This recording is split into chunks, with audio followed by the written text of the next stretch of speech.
Hello my crafty friends, it's Beverly here over at Crafting Chaos, and I'm here with a lesson 11, how to make 4 matting layers, so like for your focal images. What card makers do to make their images stand out. So what I'm going to do first of all is I'm going to select a shape, so I'm going to click on this icon here to bring up the shapes menu, go down to polygon and select the hexagon, and then I'm going to click on this one to send it away. And I'm going to make it a little bit bigger so we can see what we're doing. So what we've brought on, and we could cut that out and it would make us a nice layer to put our focal image on if we wanted. But we might want it to be a little bit more bespoke than that. So what we can do is add an offset line. So to do that, with the shape selected, we click on Properties, which is the second icon down on the right, and we're using the downloadable version of Canvas for this tutorial. Then we're going to click on Offset. We're going to have whatever line spacing you choose. I want it to go outward, a bevel corner, and leave as is. So we're going to do that. So what that's done is created us an offset hexagon here. Now, it might be that we want to repeat that step, and I'll explain why in a minute. So I'm just going to create an offset, and say OK, and that will give us another one.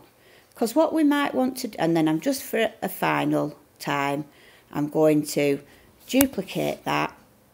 I'm going to duplicate the last one, and we're going to select everything. First of all, I'm just going to move that back one. Is that the back one? No, hang on, edit undo. Let's just go back to where we were. The one that we've just created that's going to be ultimately our cut line, I'm just going to leave off to the side for now. And I'm just going to select the first 2 here. And what I'm going to do is I've got 3 lines. I've got 1, 2, 3, and I'm going to select the first 2. So just the first and the second, not this one at the centre. Now to do that, first of all, and I'm going to just move that one. Is that the bigger one? Let's just undo a minute. So I'm just getting a bit confused. This needs to go to the back. Then is that one next one? So there we are, and then this one also needs to go back one. So move backward, not to the back, but backward, and that's put them. So we've got the biggest one here now is at the back, then the next biggest, then the smallest on top. So I'm going to select the back one and the one that's in the middle. So I'm going to click on that one and also the middle one, and I'm going to go on second icon down, Properties, process the overlap and subtract. And what that's done is actually punched one rectangle from another. Okay, now what I'm going to do is I'm going to put some colour in that so you can see what we've got. So I'm going to just put some red in there. So that would be kind of a matting layer, if you will, for this inner rectangle. So if we now take everything, select everything on the mat and go on Properties, line it up centrally and vertically, and that will give us everything lined up. But before we do that, I just need to make this back one a cutting line, because that will be our cutting line. I want this one to be a fill, so I'm going to make that a drawing line, and this one in the middle, and I can select it if I can get to it. That one needs to go backwards because it's come forward again. If that happens and you can't select it, it just means that it's not at the top. So now if we click on that one, we've got it. We're going to make sure that that one is a cut line. So I'm going to select everything, line everything up centrally and vertically. So what we've effectively got now is this red part is a drawing file, which we can do as a fill on Scan and Cut Canvas. We've also got a cut line directly on top, and if we look at the layers, this is the one we've got selected now, the red one, and if we close that one down so we can't see it, that one is our cutting line here, and you can also see it here that it's a cutting line.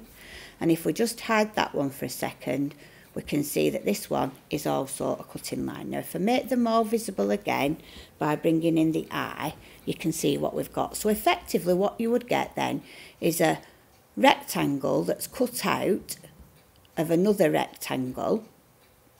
Now this one is on top. So what we could do is, if we wanted, we could make that one also a drawing line, and also make it we could make it an offset,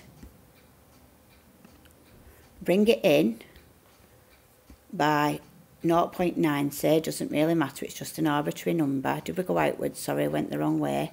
This time, when we do that, if it doesn't look like it's done what you wanted it to do, it's probably because you've not selected the correct one, and we wanted inward this time, so it comes in.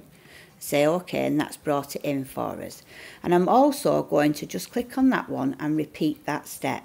So I'm going to go on offset, inward, and I'm going to make it the same. So what I'm going to do now is I'm just going to move. I'm going to edit undo first of all, because I can actually do this from layers and highlight. We're just going to select them as we go. We're going to hide that one for now. We're also going to hide our back cutting line.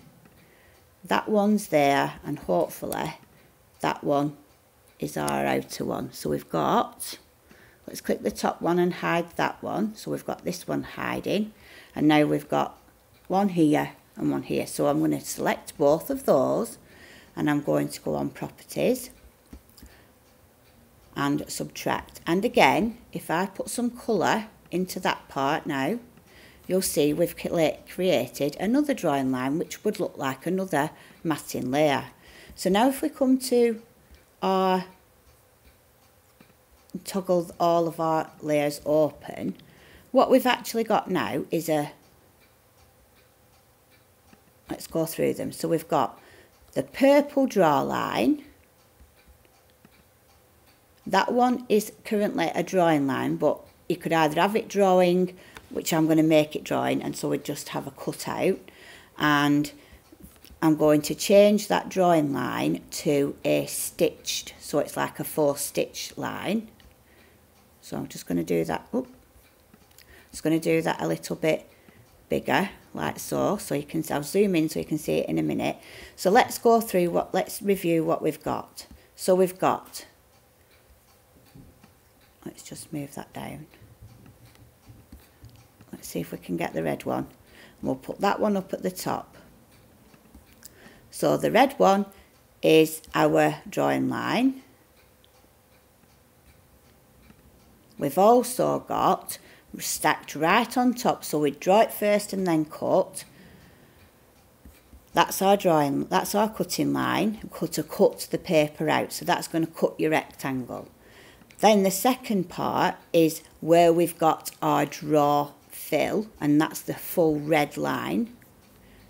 Okay, it's not going to cut. Then if we come in again, we've got, let's just do them in order. Let's move that to there. That's the 4 stitched line, so I want to move that down.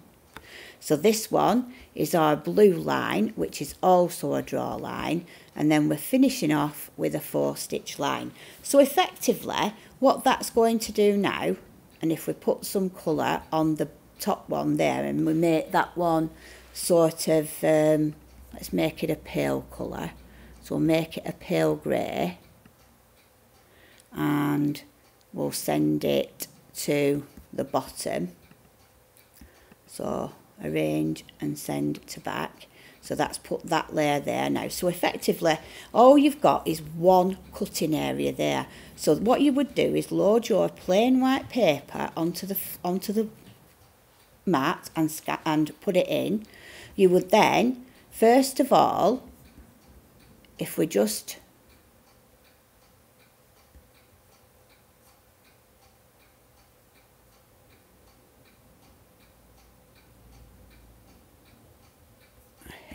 look and hide that one, all of everything else there is just going to draw. That's the only line that's going to cut when you see it come back on there, not on. So what you would do in Canvas is, first of all, you'd set your machine to draw, and it would draw all your lines. Okay, the red one, the blue one, and the dotted line, the 4 stitch line. Then you would switch without taking your mat out of the machine, you'd then select cut, and it would cut out this shape for you with those lines filled in with pen, so it looks like a fake matted layer. So instead of using card to mat and layer, you can get your machine to draw them for you. And what we've got there is a lovely polygon shape. It would be difficult to cut matting layers that were exactly that size and shape and the right width that you want, because remember, you can make, I just did them a number. I picked a number and said I'd make the offset that, but I could just as easily have made that wider, so it was a wider, and so on. And it can save you card doing it this way. It takes a little while for your machine to do the fill, but you don't need to do a flood fill. You could do one of the pattern fills that are in your machine on your settings. So that's what you'd do. You'd first of all send the file.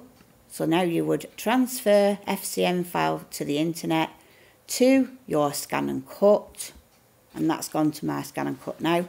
If you've not got that facility, you would export to FCM and save it to a USB, and then you would put that in your machine. You would then pull up the file onto your mat, load your mat with virtual mat on the screen of your scan and cut. You'd load your actual physical mat with your card. You'd set the machine to draw first, then when it had finished drawing, you would then set the machine to cut, and you'd have a lovely four-stitched, four-matted layer that you could stamp an image onto, or decoupage an image onto, or whatever you try to, or whatever is your desire, whatever it is you want to do. And remember, even just in the scan and cut, you've got lots of different shapes that you could use this for. The only thing I would say you'd have to be careful with is if you chose a non-symmetrical shape, if you will, say something like the semicircle. I can't just find it, but there is one somewhere. There we go. When you come to do your lining up central and middle and what have you, you might not get it exactly, so I wouldn't move them. If I would use your layers to isolate the ones you want to work on rather than moving them to the side. You're all right if it's fully symmetrical, because then you can just do align everything back centrally and vertically, but just be aware that they might not be as central and vertically correct if you're not using a symmetrical shape. So that's it for this lesson. I hope you find that useful and you use that with your scan and cut and get more functionality from your machines.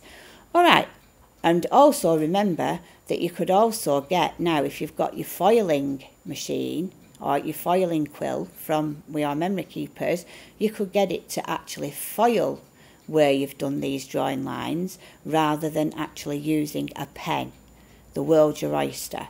Now, for people that perhaps haven't been able to afford the We Are Memory Keepers foil quill, because it is quite a considered purchase, and particularly if you're not sure you'd want to do a lot of foiling, I would maybe get the machine to draw the stitch line, because that might not show up as well. But if you wanted, you could always get, and I've done this and it's worked really well, is if you use a Quickie glue pen, and you select just the drawing file, not the cutting file, and you go into foiling function and you ask it to foil, it'll lay down the glue from the bottom upwards so that your wheels on your feeding roller don't touch the actual glue as it's laid down.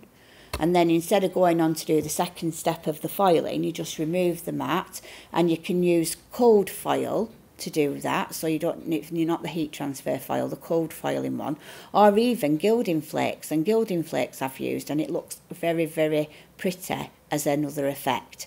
So obviously your machines are primarily your brother scan and cut, and you think cutting function, but just remember now with the drawing function that gives you a lot more scope for design. Okay, so that's it for lesson 11. I hope you've enjoyed it. If you have, please remember to like, share and subscribe, and I'll see you in my next video. Thanks for watching. Bye.